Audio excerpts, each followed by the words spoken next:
بسم الله الرحمن الرحيم.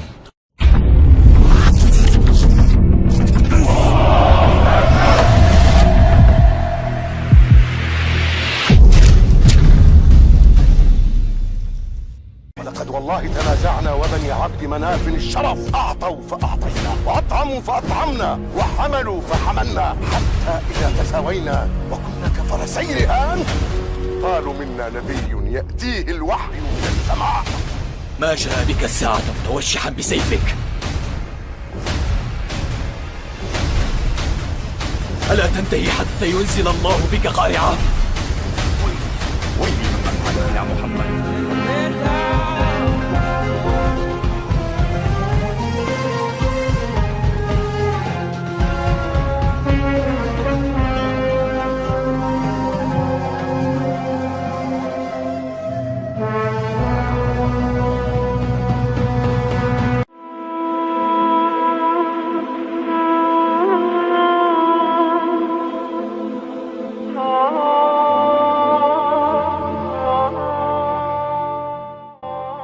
Bismillahirrahmanirrahim. Assalamualaikum warahmatullahi wabarakatuh. Pada kesempatan kali ini saya akan membahas sejarah mengenai dinasti Safawiyah. Dinasti Safawiyah ini berada di Persia dan berkuasa antara tahun 1501 hingga tahun 1722 Masehi. Dinasti ini merupakan salah satu kerajaan Islam yang cukup besar di Persia. Awal mulanya kerajaan ini berasal dari sebuah gerakan tarekat yang berada di Ardabil, yang merupakan sebuah kota di Azerbaijan.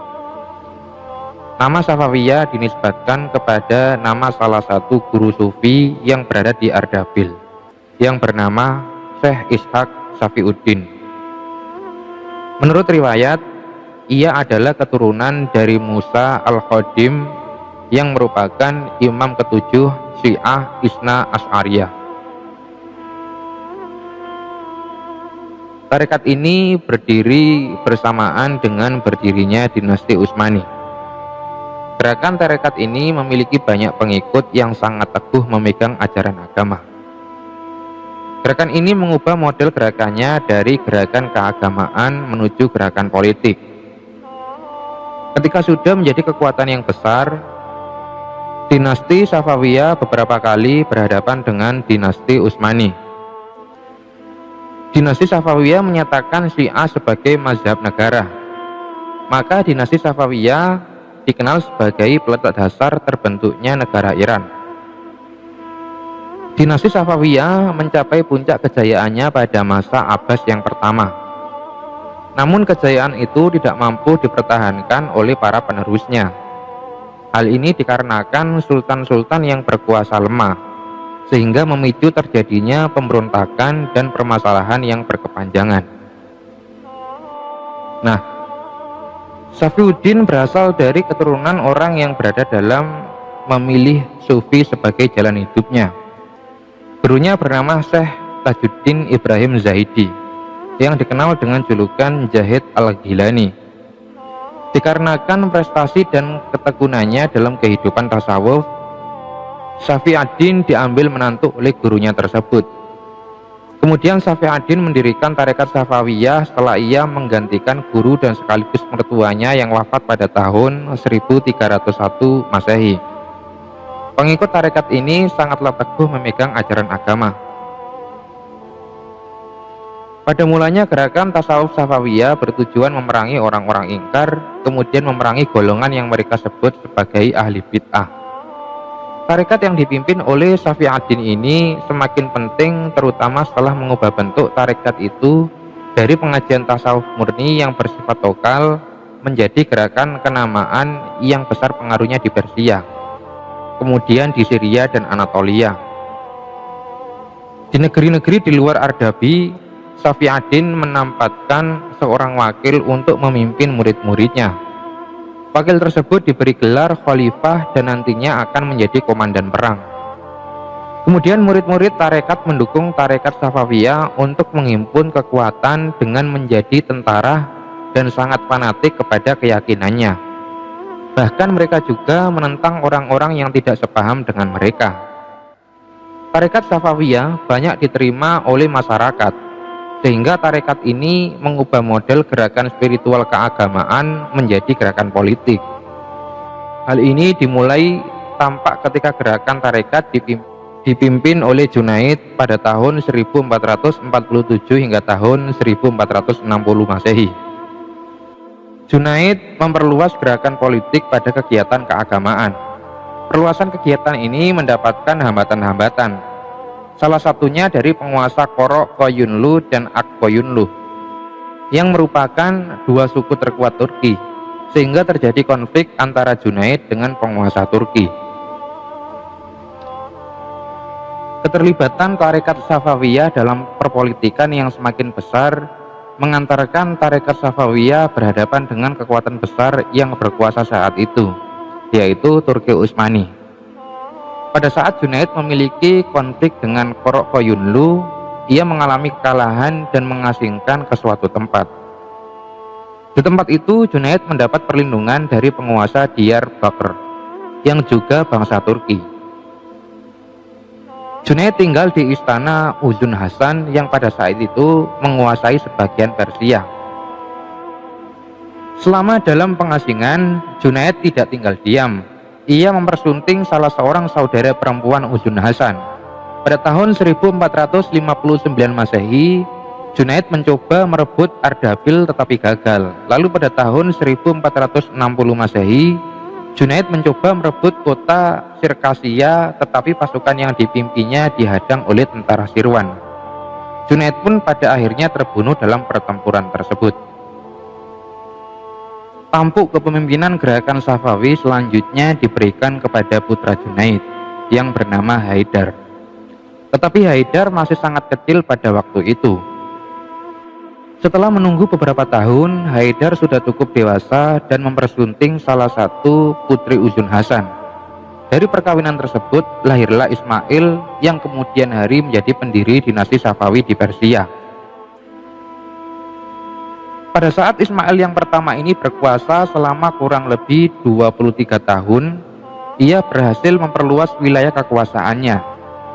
Ia juga dapat menghancurkan sisa-sisa kekuasaan Akoyunlu di Hamadan, yaitu pada tahun 1503 Masehi, dan menguasai provinsi Kaspia di Mazandaran, kemudian Burgan dan Zaid pada tahun 1504 Masehi. Kemudian dia juga berhasil menguasai Diyarbakir, kemudian Baghdad dan daerah barat daya Persia. Kemudian ada juga Sirwan dan Khurasan yang berhasil ia kuasai pada tahun 1510 Masehi. Dan Ismail I ini hanya memerlukan waktu selama 10 tahun untuk menguasai seluruh Persia. Ambisi politik mendorong Ismail I adalah untuk memperluas daerah kekuasaannya ke Turki Utsmani.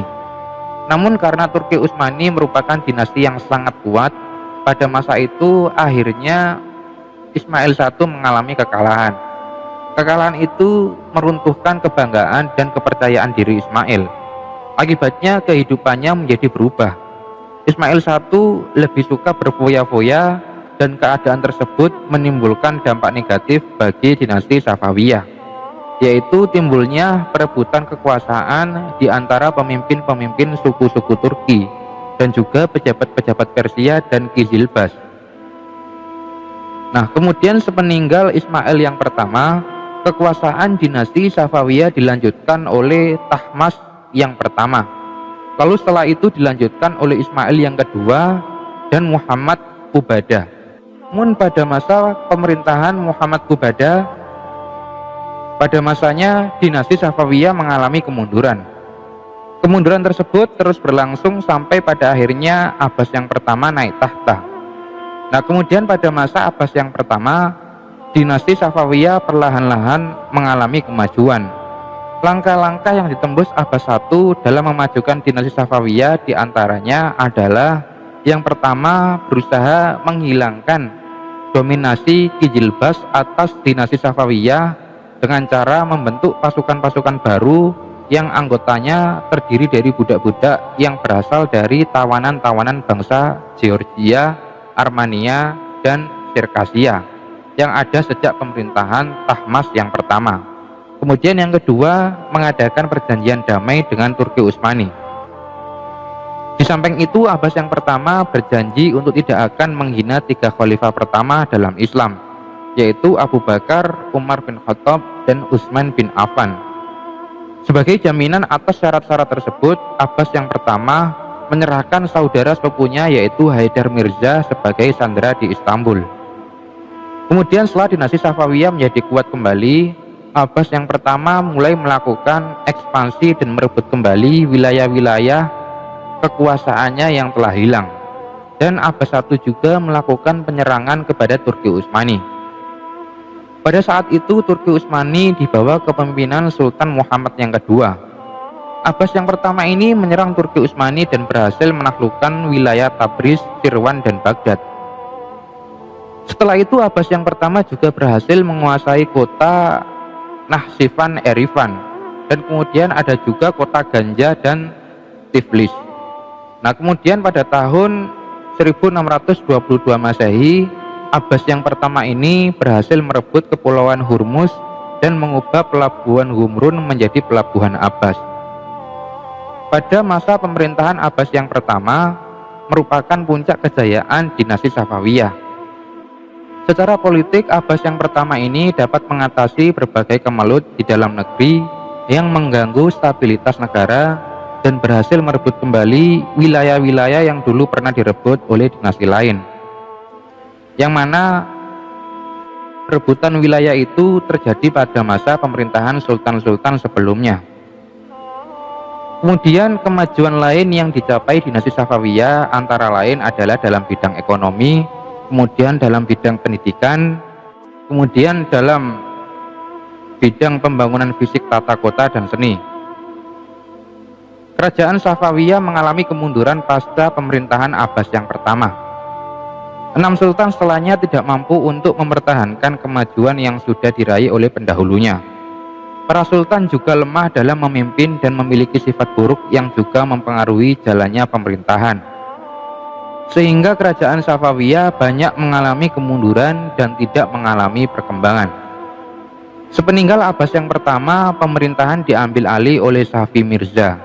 Ia merupakan cucu dari Abbas yang pertama. Pada masa pemerintahannya, ia dikenal sebagai sultan yang lemah dan kejam terhadap para pembesar-pembesar kerajaan. Dan ia juga tidak mampu mempertahankan kemajuan-kemajuan yang berhasil dilakukan oleh Abbas yang pertama.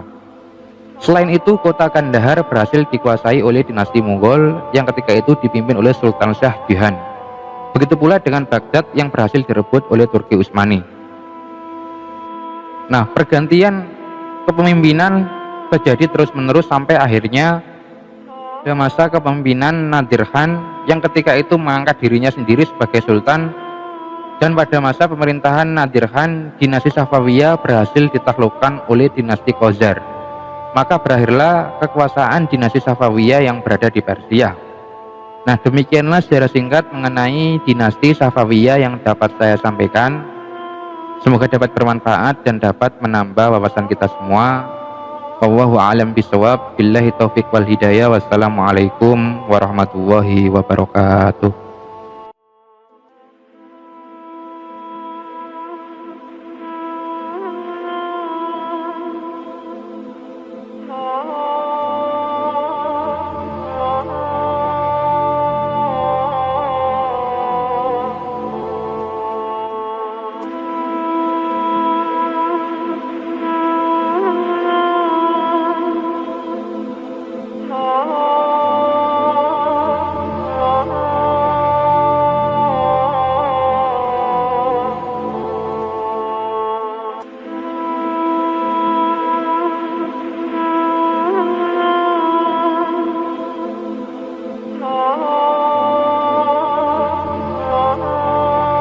بسم الله الرحمن الرحيم